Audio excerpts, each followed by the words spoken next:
नमस्कार दोस्तों, स्वागत है आपका उमंग अकेडमी A to Z में। जी हाँ दोस्तों, बात करें एमपीटेट पिछला प्रश्न पत्र प्रीवियस ईयर के जो क्वेश्चन पेपर हैं वो यहाँ पर मैं आपको सॉल्व करवा रहा हूँ। यहाँ पर संपूर्ण हल सहित में आपको ये क्वेश्चन पेपर नंबर 13 है। इसके पहले आप 12 क्वेश्चन पेपर देख चुके हैं बाल विकास के। इसमें 30 प्रश्न सबसे कम समय में कैसे आपको हल करना है वो बताऊँगा मैं आपको।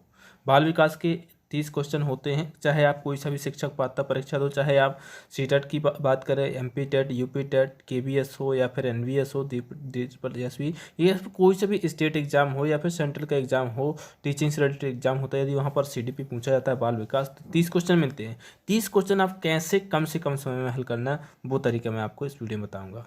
आपसे रिक्वेस्ट, यदि चैनल को सब्सक्राइब नहीं किया तो सब्सक्राइब कर लें, साथ ही साथ उसका जो बेल आइकन है उसको प्रेस कर लें। यहाँ पर बात करूँ मैं क्वेश्चन पेपर की, तो क्वेश्चन पेपर जो है 24 फरवरी का है, सेकेंड शिफ्ट का है। 2019 में जो क्वेश्चन पेपर पूछे गए हैं वो यहाँ पर देगा। चाइल्ड डेवलपमेंट यहाँ पर देखेंगे आप, इसमें जो भी क्वेश्चन पूछे जाते हैं, इस साथ साथ इसका जो पेडागोजी क्वेश्चन पूछे गए हैं वो किस प्रकार से है। सबसे पहला क्वेश्चन, यदि आपको कम से कम समय लगाना है तो उसमें सबसे पहले आपको प्रश्न देखना है, प्रश्न पॉजिटिव पूछा गया है या फिर नेगेटिव पूछा गया है। इसमें क्या है, पहला क्वेश्चन क्या है, द्विध्रुवीय विकार बाइपोलर डिसऑर्डर किस प्रकार का विकार है। द्विध्रुवीय यदि आपसे बात की जाए तो यहाँ पर ऑप्शन दिए हैं, मनोदशा है जिसको मूड बोला जाता है, अधिगम, व्यक्तित्व या फिर विचार। तो थॉट का नहीं है, व्यक्तित्व का नहीं, अधिगम का नहीं है। ज़्यादातर लोग अधिगम में करते हैं लेकिन अधिगम का नहीं है। द्विध्रुवीय विकार जो है वो क्या है, मानसिक, मनोदशा का है, मूड का है। आप इंग्लिश वर्ड याद रखिए कि MOOD, मूड को याद रखिए, मनोदशा का ही मूड आ जाएगा, और भी नाम इसके आ सकते हैं, ठीक है। तो इसको याद रखना, काय का है, मूड का है। आपका जो मूड है वो हमेशा दो तरीके से जाता है, या तो पॉजिटिव सोचता है या फिर नेगेटिव सोचता है, तो द्विध्रुवीय विकार हो जाता है। कई प्रकार से सोच सकता है, एक पल में इधर सोचता है, दूसरे पल में कहीं और सोचता है, तो क्या है, मनोदशा। इसका सही जवाब हो जाएगा मूड। नेक्स्ट क्वेश्चन है, दूसरा क्वेश्चन देखिए, निम्नलिखित में से कौन सा मानसिकता के सिद्धांत का सबसे अच्छा वर्णन करता है।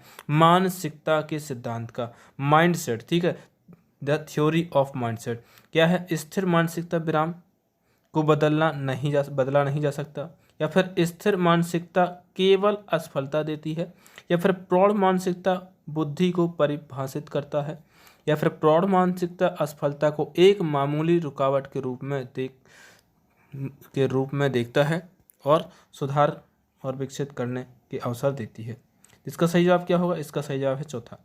जो प्रौढ़ मानसिकता जो होती है, सबसे अच्छा वर्णन ये करता है कि प्रौढ़ मानसिकता जो होती है वो असफलता के एक मामूली रुकावट के रूप में देखती है। क्यों देखती है, उसकी वजह यह है कि जैसे ही व्यक्ति प्रौढ़ होता है तो उसके साथ में इतनी घटनाएं घट चुकी होती हैं कि वो कई घटनाओं से सीख चुका होता है, तो उसको किसी प्रकार की थकावट नहीं होती है। उसको असफलता में सिर्फ एक थोड़ी सी रुकावट दिखती है, बाकी उसको सुधार करने और विकसित करने का उसमें अवसर उसको दिखता है। तो इसका सही जवाब हो जाएगा चौथा। नेक्स्ट क्वेश्चन देखिए, तीसरा क्वेश्चन दिया है, क्या है, निम्नलिखित में से कौन एक सामाजिक शिक्षा सिद्धांत है। यानी कि सीधा सीधा सिद्धांत कारक का नाम पूछा गया है। सामाजिक शिक्षा से संबंधित सिद्धांत किसने दिया है, बंडूरा ने दिया है, फ्राइड ने दिया है, बोर्ड ने दिया है, पावलोव ने दिया है। तो किसने दिया है, बंडूरा ने दिया है। सामाजिक अधिगम का सिद्धांत दिया कितने, बंडूरा ने दिया। तो इसका सही जवाब हो जाएगा बंडूरा। नेक्स्ट क्वेश्चन देखिए, नेक्स्ट क्वेश्चन क्या है, रूही 11 महीने की बच्ची है और वह प्रत्येक सफेद तरल वस्तु को दूध कहती है। रूही द्वारा अवधारणा विकास प्रक्रिया का कौन सा प्राकृतिक स्वभाव दिखाया गया है। जब यदि कोई से भी वस्तु उसको दिखाई देती है तो वो उसको दूध कहती है, क्योंकि वो अभी सिर्फ 11 माह की बच्ची है, उसको सिर्फ दूध ही दिखा गया है। उसको बोला है दूध पी ले, दूध पी ले, तो वो क्या है, सिर्फ वाइट देखता है दूध। तो उसको कुछ भी वस्तु यदि वाइट है, जो कि क्या है, तरल रूप में है, तो वो हमेशा उसको दूध समझती है। क्यों समझती है, विश्लेषण, अमूर्तीकरण के कारण, या फिर सामान्यकरण के कारण, या फिर अनुभव के कारण। तो क्यों करती है, एब्स्ट्रैक्ट, अमूर्तीकरण के कारण, क्योंकि अभी उसका जो एब्स्ट्रैक्ट है उतना विकसित नहीं हुआ है, उतना उसको दिमाग नहीं है कि उसको बताया जा सके, समझाया जा सके कि क्यों होता है। अलग अलग चीज़ अलग अलग होती है, वो हर एक चीज़ जो तरल होती है, सफ़ेद होती है, वो दूध नहीं होती है, इसी कारण, अमूर्तीकरण के कारण, ठीक है। इसका सही जवाब हो जाएगा। नेक्स्ट क्वेश्चन देखती है, पाँचवा क्वेश्चन क्या दिया हुआ, सामान्यतः अधिगम निम्न पर आधारित व्यवहार में एक स्थायी परिवर्तन माना जाता है। किसके स्थायी परिवर्तन के कारण माना, चुनौती और सुदृढ़ीकरण, चुनौतियाँ और अनुभव, अभ्यास और अनुभव, अभ्यास और चुनौतियाँ। ठीक है। तो इसके लिए सही सबसे परफेक्ट जो है, यदि मैं आप अधिगम आधारित व्यवहार में एक स्थायी परिवर्तन की बात करूं तो इसमें आपको एक वर्ड मिल जाएगा रेनफोर्समेंट। क्या है? रेनफोर्समेंट वर्ड आपको याद रखना है। तो चुनौतियां और सुदृढ़ीकरण इसका क्या हो जाएगा? सही जवाब। क्या होगा? चुनौतियां और सुदृढ़ीकरण इसका सही जवाब हो जाएगा। नेक्स्ट क्वेश्चन है छठवां क्वेश्चन। देखिए छठवां क्वेश्चन क्या है, भाषा के विकास में आंतरिक भाषा की अवधारणा इनके द्वारा आरंभ की गई थी। आंतरिक भाषण की अवधारणा किनके द्वारा आरंभ की गई थी? पियाजे के अनुसार, चॉम्स्की के अनुसार, वाइगोत्स्की के अनुसार या फिर स्किनर के अनुसार।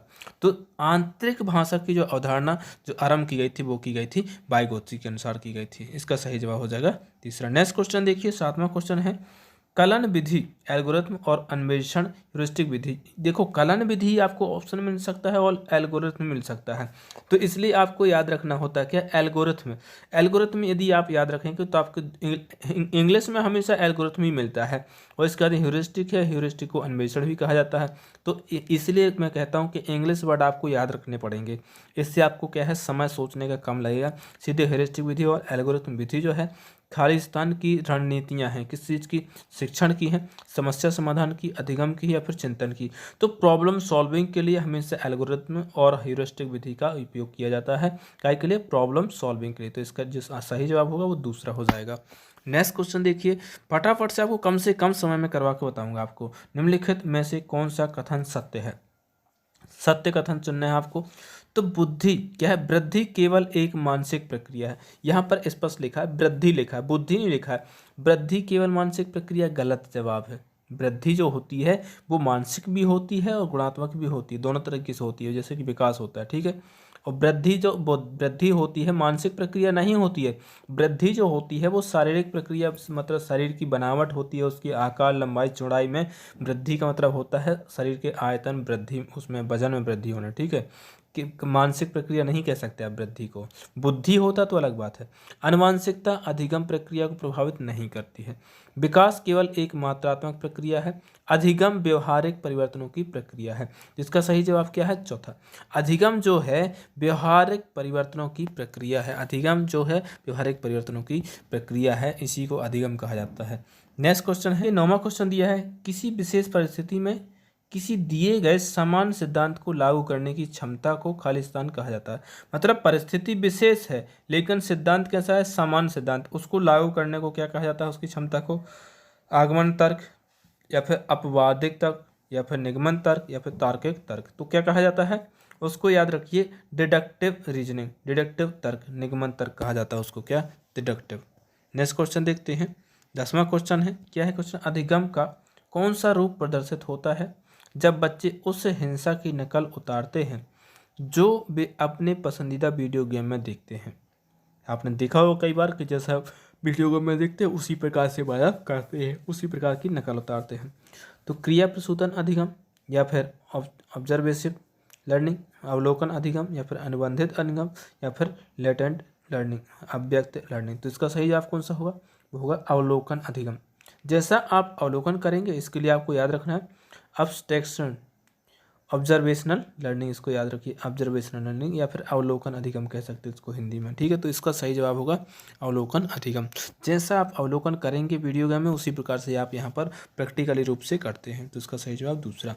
नेक्स्ट क्वेश्चन है 11वां क्वेश्चन, सूचना की पुनरावृत्ति में क्या सम्मिलित है ताकि लघुकालीन से दीर्घकालीन स्मृति तक चले? क्या क्या उसमें सम्मिलित है? कूट संकेतीकरण या फिर पूर्वाभ्यास या फिर चेकिंग या फिर संग्रहण। तो उसमें जो मुख्य रूप से क्या सम्मिलित है? रिहर्सल। रिहर्सल इंग्लिश वर्ड है। पूर्वाभ्यास तो ठीक है, उसमें हिंदी में थोड़ा सा कन्फ्यूजन होता है। रिहर्सल, रिहर्सल यदि आप किसी चीज़ करेंगे, कोई सा भी छोटा सा कार्य हो, यदि उसमें लघु कार्य से दीर्घकाल मतलब बहुत अधिक समय तक याद रहेगा। किसी भी चीज़ की कोई सा भी आप टॉपिक है, कोई सी भी क्रियाकलाप करते हैं, उसकी यदि आप रिहर्सल करेंगे मतलब उसको करेंगे, उसको जिएंगे एक बार, तो फिर दोबारा आपको लाइफ में नहीं भूलेगा। यानी कि वो दीर्घकालिक स्मृति तक चलेगा, मतलब बहुत समय तक वो याद रहेगा आपको। और इसी को बोला जाता है क्या? कि बहुत अधिक समय करके सीखना। तो आपने रिहर्सल की है या फिर पूर्व में अभ्यास किया है तो आपको नहीं भूलेगा। नेक्स्ट क्वेश्चन है, दो संस्कृतियों के बीच व्यवहार में अंतर के लिए इसे उत्तरदायी माना जाता है। यानी दो संस्कृतियां हैं, उनके बीच व्यवहार में अंतर के लिए उत्तरदायी किसे माना जाता है? भौगोलिक पृष्ठभूमि को, समाजीकरण को, आनुवंशिकता को या फिर वातावरण को। तो जहाँ दो संस्कृतियाँ होती हैं उनमें अलग अलग अंतर होता है, उसकी वजह है सोशलाइजेशन, मतलब समाजीकरण जिस प्रकार का उस वातावरण में होगा वहाँ पर उस प्रकार से वहाँ का क्या होगा, व्यवहार होगा, वहाँ पर अंतर होगा। तो क्या है, समाजीकरण के कारण होता है। इसका सही जवाब होगा दूसरा। नेक्स्ट क्वेश्चन है 13वां क्वेश्चन, देखिए बहुत अच्छा क्वेश्चन, बिल्कुल इजी क्वेश्चन है। पियाजे ने संज्ञानात्मक विकास के खालिस्तान महत्वपूर्ण चरण विकसित किए हैं। कितने विकसित किए हैं? तो वो हैं कितने, 4 विकसित किए हैं। इसका सही जवाब हो जाएगा तीसरा। नेक्स्ट क्वेश्चन देखिए 14वां क्वेश्चन दिया है, क्या दिया है, सभी सामाजिक स्थितियों से निपटना आसान है यदि आप अपने खालिस्तान के बारे में जानते हैं। काय के बारे में? रुचियों के बारे में, खूबियों के बारे में, व्यक्तित्व के बारे में या फिर शौकों के बारे में। तो इसका सही जवाब कौन सा, पर्सनालिटी। यदि आप अपने व्यक्तित्व के बारे में जानते हैं तो सभी सामाजिक स्थितियों से निपटना आसान होगा, क्योंकि आपको पता है कि आपका व्यक्तित्व कैसा, उस प्रकार से आपका जो है एटीट्यूड होगा, जिस प्रकार से आप एक्शन लेते हैं, जिस प्रकार से आप सोचते हैं, समझते हैं, निर्णय लेते हैं, वो सब आपके व्यक्तित्व के अंतर्गत आते हैं। तो उसमें आपको निपटने में क्या होती है, आसानी होती है। नेक्स्ट क्वेश्चन देखते हैं 15वां क्वेश्चन क्या दिया हुआ है। आमतौर पर बौद्धिक स्तर की गणना शैक्षणिक प्रदर्शन के साथ खालिस्तान से संबंधित होती है। किसके संबंधित होती है? कम, अत्यधिक, माध्यम रूप से, पूरी तरह से। तो आमतौर पर जो बौद्धिक स्तर की गणना शैक्षणिक प्रदर्शन के साथ होती है वो होती कैसी, अत्यधिक सहसंबंध होती है। इसका सही जवाब हो जाएगा दूसरा, हाईली। ऐसा होता है, हाईली होता है। नेक्स्ट क्वेश्चन है 16वां क्वेश्चन दिया हुआ, मस्तिष्क का कौन सा भाग चिंतन के लिए जिम्मेदार है? आपके मस्तिष्क के आपने 2-3 भाग यदि आप यहाँ पर देखेंगे, बढ़िया जो बनाएंगे तो एक ये सामने वाला भाग होता है और एक जो पीछे वाला भाग होता है, एक जो बीच वाला भाग होता है, ठीक है। तो इसमें क्या पूछा गया है, मस्तिष्क कौन सा भाग चिंतन के लिए जिम्मेदार है? मेंडुला, मज्जा या फिर उपवर्तकुटी तंत्र, लिम्बिक सिस्टम या फिर सेरेब्रम, अनुमस्तिष्क सेरेब्रम या फिर प्रमस्तिष्क वालिकुट्टू सेरेब्रम। तो इसका जो सही जवाब होगा वो कौन सा होगा, वो होगा आपका दूसरा, वो चौथा होगा, कौन सा, cerebrum cortex. Cerebrum cortex, tax से आपको याद रखना है कि जब भी आपको टैक्स लगेगा ना तो आपका जो मस्तिष्क हुआ उसका जो भाग है वो चिंतन करना है, अरे यार मैंने तो इतना पैसा कमाया था, इसके बाद भी मेरा टैक्स लग गया, मेरे इतना ज़्यादा टैक्स लग गया। तो कॉर्टेक्स से आपको याद रखना कि जो है वो चिंतन के लिए जिम्मेदार है। कौन सा भाग जो है, सेरेब्रल कॉर्टेक्स। कौन सा, सेरेब्रल कॉर्टेक्स। इसको याद रखिए, सेरेब्रल कॉर्टेक्स इसका क्या हो जाएगा, सही जवाब हो जाएगा। इसके हिंदी में बात करूँ तो प्रमस्तिष्क वल्कुट कहा जाता है। नेक्स्ट क्वेश्चन देखती है 17वां क्वेश्चन देखते हैं, निम्नलिखित में से कौन हमारी कार्यशील स्मृति का एक हिस्सा है? कार्यशील स्मृति का एक हिस्सा है कौन सा, केंद्रीय कार्यकारी, घोषणात्मक स्मृति, शब्दार्थ स्मृति, संवेदी रजिस्टर। काय के बारे में पूछा, कार्यशील स्मृति, तो इसका सही जवाब कौन सा हो जाए, केंद्रीय कार्यकारी। जो इसका पहला ऑप्शन है वो सही हो जाए, कार्यकारी, केंद्रीय कार्यकारी स्मृति, ठीक है। नेक्स्ट क्वेश्चन देखते हैं 18वां क्वेश्चन दिया है, इनमें से कौन सा कक्षा के अभ्यास विद्यालय में विद्यार्थियों की प्रेरणा को कम करते, यानी कौन सा अभ्यास विद्यालय में करवाते हैं जिससे विद्यार्थियों की जो प्रेरणा होती है सीखने के लिए, पढ़ने के लिए, क्रियाकलाप करने के लिए, उसमें कमी आती है। शिक्षक द्वारा विद्यार्थियों की कठिनाइयों का निदान करने के लिए उसे पहचानने में असफल रहना, शिक्षक द्वारा विद्यार्थियों की योग्यता से अधिक ग्रेड देना, या फिर शिक्षक द्वारा निम्न प्रदर्शन करने वाले अधिगमकर्ताओं को प्रोत्साहित करके, या फिर शिक्षक द्वारा उच्च शैक्षणिक मानक में उत्कृष्टता के रूप में उच्च उपलब्धि प्राप्त करने वाले जज के रूप में। तो इसका सही जवाब कौन सा होगा, वो होगा पहला, शिक्षक द्वारा विद्यार्थियों की कठिनाइयों का निदान करने के लिए उसे पहचानने में असफल रहना। यदि कोई शिक्षक है जो छात्रों ने गलती की है उसमें यदि वो असफल है तो उसमें क्या है, उनके मन में प्रेरणा नहीं रह जाती। छात्रों को सिखाना होता है, गलती करते हैं, कुछ नहीं बनता तो शिक्षक को पता होना चाहिए कि क्या गलती करी है, यदि गलती करी है तो उस गलती को सुधारने का तरीका भी पता होना चाहिए। इससे जो शिक्षक होते हैं उनके प्रति जो छात्र होते हैं, छात्रों का जो प्रेरणा होती है, सीखने के लिए जो प्रेरणा होती है उनकी, वो जागृत रहती है, जिससे वो हमेशा शिक्षा में क्या है, आगे की ओर बढ़ने के लिए तत्पर रहते हैं और सीखने के लिए कुछ ना कुछ सीखने के लिए तैयार रहते हैं। नेक्स्ट क्वेश्चन है, दो सहयोगी अधिगम सिद्धांत कौन से हैं? बहुत ही इंपॉर्टेंट क्वेश्चन है और इसको आप नोट कर लीजिए। ये क्वेश्चन ऐसा क्वेश्चन है कि जो कई बार पूछा जाता है। इन दोनों में क्या होती है, सिमिलरिटी होती है बहुत ज़्यादा, और इसके जरिए क्या होता है, वो जो भी क्वेश्चन पूछे जाते हैं उसमें आपको मिलेगा कि समझ में नहीं आएगा कि ऑप्शन दोनों ऑप्शन मिलेंगे आपको, सही कौन सा है। ठीक है, नेक्स्ट इसमें जो ऑप्शन दिए हैं शास्त्रीय अनुबंधन, क्लासिकल कंडीशनिंग और प्रभावी अनुबंधन, या फिर शास्त्रीय अनुबंधन और उत्पीड़क अनुबंधन, शास्त्रीय अनुबंधन और क्रिया प्रसूतन अनुबंधन, शास्त्रीय अनुबंधन और अवलोकन अनुबंधन। अवलोकन अनुबंधन आप काट दीजिए, उत्पीड़क अनुबंधन आप काट दीजिए। ये आपने बहुत ही कम सुने होंगे, वैसे तो उत्पीड़न अनुबंधन होता नहीं है, लेकिन अवलोकन अनुबंधन यदि आपको ऑप्शन मिल भी जाता है तो ये नहीं होगा। अब आपके पास दो ऑप्शन बचते, शास्त्रीय अनुबंधन, क्रिया प्रसूतन अनुबंधन, या फिर शास्त्रीय अनुबंधन और प्रभावी अनुबंधन। तो इसका सही जवाब कौन सा होगा? पहला, classical conditioning and operant conditioning. Classical और ऑपरेट, क्लासिकल और ऑपरेंट आपको याद रखना है इंग्लिश में, बस इसके अलावा कुछ नहीं याद रखना है। इसका सही जवाब पहला हो जाएगा। नेक्स्ट क्वेश्चन है 20 क्वेश्चन दिया हुआ, क्या है? नाइफ के पिता के बाल सफ़ेद और लंबे हैं, इसलिए वह सोचती है कि सभी के पिता के बाल सफ़ेद और लंबे हैं। यह दृष्टिकोण किस अवस्था में है? यदि एक नाइब नाम का लड़का है या फिर लड़की है, उसने देखा कि उसके पिता के बाल सफ़ेद हैं, तो उसने ऐसा सोचा कि सभी के पिता के बाल सफ़ेद और लंबे होते हैं। वो कौन सी अवस्था में है जब यह सोच रही है? औपचारिक संक्रियात्मक अवस्था, मूर्त संक्रियात्मक अवस्था, संश्री मोटर अवस्था, या फिर पूर्व संक्रियात्मक अवस्था। कौन सी अवस्था में है जब वो सोच रही है ऐसा? जब वो सोच रही, इस प्रकार से सोच रही है, इस प्रकार की धारणा है, जब है वो पूर्व संक्रियात्मक अवस्था। क्योंकि संक्रियात्मक अवस्था में भेद करना अच्छे से जानती है, लेकिन पूर्व संक्रियात्मक अवस्था में ऐसा नहीं है। ठीक है, तो इसका सही जवाब हो जाएगा कौन सा? पूर्व संक्रियात्मक, चौथा है। नेक्स्ट क्वेश्चन 2 है। नेक्स्ट क्वेश्चन, आइजैक ने व्यक्तित्व के एक तीसरे आयाम की बात की है, यह कौन सा है? आइजैक ने व्यक्तित्व के तीसरे 2 आयाम तो हैं, एक तीसरे आयाम की बात की है, वो कौन सा है? सहममता, या फिर अंतर विवेकशीलता, न्यूरोटिज्म, या फिर साइकोटिज्म। तो इसका सही जवाब कौन सा हो जाएगा? इसका सही जवाब होगा साइकोटिज्म। कौन सा हो जाएगा? साइकोटिज्म हो जाएगा। नेक्स्ट क्वेश्चन देखते हैं। नेक्स्ट क्वेश्चन, इसका जो सही जवाब है 21 का साइकोटिज्म है। नेक्स्ट क्वेश्चन है 22वां, एक बच्चा बल्लेबाजी के लिए अपनी बारी का इंतजार नहीं कर सकता और अक्सर मैदान पर दौड़ता है जब कोई पहले से ही बल्लेबाजी कर रहा होता है। बच्चा किस समस्या से जूझ रहा है? डिस्ग्राफिया, ध्यानाभाव एवं अतिसक्रियता विकार, ध्यान अभाव विकार, या फिर आत्म विमोह ऑटिज्म। तो इसका सही जवाब कौन सा होगा? दूसरा। क्या है? ध्यानाभाव एवं अतिसक्रिय, ध्यान का अभाव है, उसको ध्यान नहीं कि उसकी बल्लेबाजी जब आएगी तब उसको मिलेगा। ठीक है, अतिसक्रियता कि मिलेगा तो ठीक है, लेकिन वो स्थायी नहीं रहता, वो घूमता रहता है मैदान में, इधर उधर दौड़ता रहता है। तो इसका जो सही जवाब होगा वो कौन सा होगा? दूसरा, ध्यान अभाव एवं अति क्रियाशीलता विकार है इसका। नेक्स्ट क्वेश्चन देखिए, 13वां क्वेश्चन है। क्या है 13वां? निम्नलिखित में से कौन एक मानवतावादी सिद्धांत कारक है?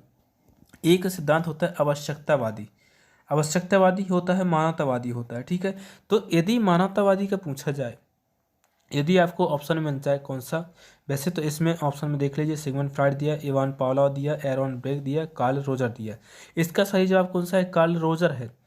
लेकिन यदि कार्ल रोजर ऑप्शन में ना हो तो मैं सजेस्ट करूंगा आप अब्राहम मैस्लो का नाम लीजिए, जिसका सही जवाब हो जाएगा चौथा। नेक्स्ट क्वेश्चन देखिए, 24वां क्वेश्चन दिया है, अधिगम के प्रति दृष्टिकोण को सबसे अच्छी चीज के रूप में परिभाषित किया जाता है जो खालिस्तान है। क्या है? केवल शिक्षार्थियों द्वारा ही संशोधित किया जा सकता है, आयु के साथ संशोधित किया जा सकता है, सकारात्मक अधिगम वातावरण बनाकर संशोधित किया जा सकता है, या फिर संशोधित नहीं किया जा सकता। तो इसका सही जवाब कौन सा है? तीसरा, सकारात्मक अधिगम वातावरण बनाकर संशोधित किया जा सकता है, इसका सही जवाब हो जाएगा। नेक्स्ट क्वेश्चन देखिए, 25 क्वेश्चन दिया है। 25 क्वेश्चन क्या दिया हुआ? राउंड रोबिन चार्ट खालिस्तान के रूप में प्रयुक्त किया जाता है। योगात्मक आकलन, निदानात्मक आकलन, आंतरिक आकलन, या फिर रचनात्मक आकलन। तो जब भी क्या पूछा जाए, राउंड रोबिन चार्ट की बात की जाए, कोई सा भी चार्ट की बात की जाए, तो वहाँ पर आपको याद रखना फॉर्मेटिव असेसमेंट, इंग्लिश में याद रखिए फॉर्मेटिव असेसमेंट, हिंदी में बात कर तो रचनात्मक आकलन। जैसे कोई सा भी चार्ट आपको बनाना है तो उसकी रचना करनी पड़ेगी। यदि मैंने एक ये चार्ट बनाया तो इसकी मुझे रचना करनी पड़ेगी, इसमें कितने भाग है, कितनी रो है, कितनी कॉलम है, ठीक है, वो कितनी संख्या तक इसको बनाना है, कितनी ऊंचाई तक। तो जिस चार्ट बनाना है तो उसके लिए आपको क्या है, रचनात्मक आकलन, ठीक है, इसके याद रखिए फॉर्मेटिव असेसमेंट। नेक्स्ट क्वेश्चन है 26वां क्वेश्चन। देखिए 26वां क्वेश्चन क्या दिया हुआ है, आज के कक्षाओं में छात्र के बीच सांस्कृतिक, जातीय और नस्लीय खालिस्तान की एक विस्तृत श्रृंखला होने की संभावना है। जब आज स्कूल लगती है, आप देखते हैं इस क्लासरूम में क्या होता है कि छात्रों में के बीच में क्या होता है, संस्कृति अलग अलग होती है, सबकी जाति अलग अलग होती है, नस्ल की भावना पाई जाती है। तो क्यों होती है, सक्रियता के कारण, समानता के कारण, विविधता के कारण या फिर निरंतरता के कारण। तो वो होती है विविधता के कारण जो होती है। संस्कृति सबकी अलग अलग होती है, जाति सबकी अलग अलग होती है, नस्ल भी उसकी सबकी अलग अलग होती है। तो इसको सही जवाब हो जाएगा विविधता। नेक्स्ट क्वेश्चन, एक बच्चे को प्रेरित करने के लिए उसे उत्तेजित करना निम्न होता है। क्या होता है, निरंतर सुदृढ़ीकरण, ऑपरेटर कंडीशनिंग या फिर सुदृढ़ीकरण या फिर तटस्थ उत्तेजनीकरण। तो इसके जब भी आपको पूछा जाए stimulus to child wants to motivate him her. तो जब यहाँ पर स्टिमुलस की बात की जाए तो यहाँ पर आपको याद रखना रेनफोर्समेंट। क्या है, रेनफोर्समेंट बात आपको याद रखना। इसके पहले भी एक क्वेश्चन में ये पूछा सुदृढ़ीकरण, तो इसका सही जवाब हो जाएगा कौन सा, सुदृढ़ीकरण। नेक्स्ट क्वेश्चन देखिए 28 क्वेश्चन दिया हो, एक शिक्षक के रूप में जब आप एक समावेशी कक्षा में काम कर रहे होते हैं तो आपकी भूमिका होनी चाहिए, किस प्रकार की होनी चाहिए, दंड देने वाला, देखभाल करने वाला, अन्वेषक या फिर सहायक। तो इसके लिए पहले भी जब मैं थ्योरी सेक्शन कराया था तब मैंने आपको बताया था कि जब भी आप एक शिक्षक है और समावेशी शिक्षक की बात किया तो वहाँ पर आप क्या है, शिक्षक नहीं है, वहाँ पर एक क्या है, फैसिलिटेटर है, सहायक के रूप में कार्य कर रहे हैं। तो इसका चौथा ऑप्शन क्या हो जाएगा, सही हो जाएगा। सहायक के रूप में हमेशा शिक्षक जो होता है एक सहायक के रूप में होना चाहिए, वो सही जवाब इसीलिए इसका सही है चौथा। नेक्स्ट क्वेश्चन देखिए, बाप एक मॉडल हवाई जहाज को एक साथ रख सकते हैं। यह कथन अभिवृत्ति परीक्षण की किस विशेषता का संकेत है, लिप्कीय चिंतन, स्थानिक चिंतन, संगठनात्मक चिंतन और बौद्धिक चिंतन। तो इसका जो सही जवाब है वो सही जवाब है इसका स्थानिक चिंतन। कौन सा, स्थान, स्पेशियल थिंकिंग इसका सही जवाब होगा कि आप एक मॉडल हवाई जहाज को एक साथ रख सकते हैं, ठीक है। नेक्स्ट क्वेश्चन है और लास्ट क्वेश्चन है इस वीडियो का, एक बच्चे के मूल जन्मजात स्वभाव को निरूपित करने के लिए किस पद का प्रयोग किया जाता है, व्यक्तित्व या प्रकृति या मिजाज, रुचि या फिर संलग्न। तो इसका जो सही जवाब होगा क्या हो जाएगा इसका, जब भी आपको इस क्या है, एक बच्चे के मूल जन्मजात स्वभाव को निरूपित करने के लिए किस पद का प्रयोग किया जाता है, तो प्रयोग जो किया जाता है वो क्या किया जाता है, प्राकृतिक या फिर मिजाज, मतलब जो उसका मिजाज जो है उसके आधार पर उसको बताया जाता है कि वो किस प्रकार से उसका जन्मजात स्वभाव कैसा है। अब आप लोग के लिए कमेंट बॉक्स करने के लिए क्वेश्चन रहेगा। आपने जीन पियाजे का नाम सुना होगा, पियाजे, ठीक है। पियाजे ने किस अवस्था के 6 उपचरण बताए हैं, कितने 6 उपचरण बताए हैं, उस अवस्था का नाम आपको कमेंट बॉक्स से कमेंट करना है कि इसका सही जवाब को, जिसका सही जवाब होगा उस व्यक्ति का जो नाम है नेक्स्ट वीडियो में 14वें नंबर का जो वीडियो है उसमें आप उसका जो नाम है मैं लूँगा, उसमें साथ ही साथ उसके कमेंट को मैं पिन कर दूंगा ताकि सबसे पहले उसी व्यक्ति का कमेंट उसमें दिखेगा। तो मिलते हैं एक नए वीडियो, तब तक के लिए नमस्कार।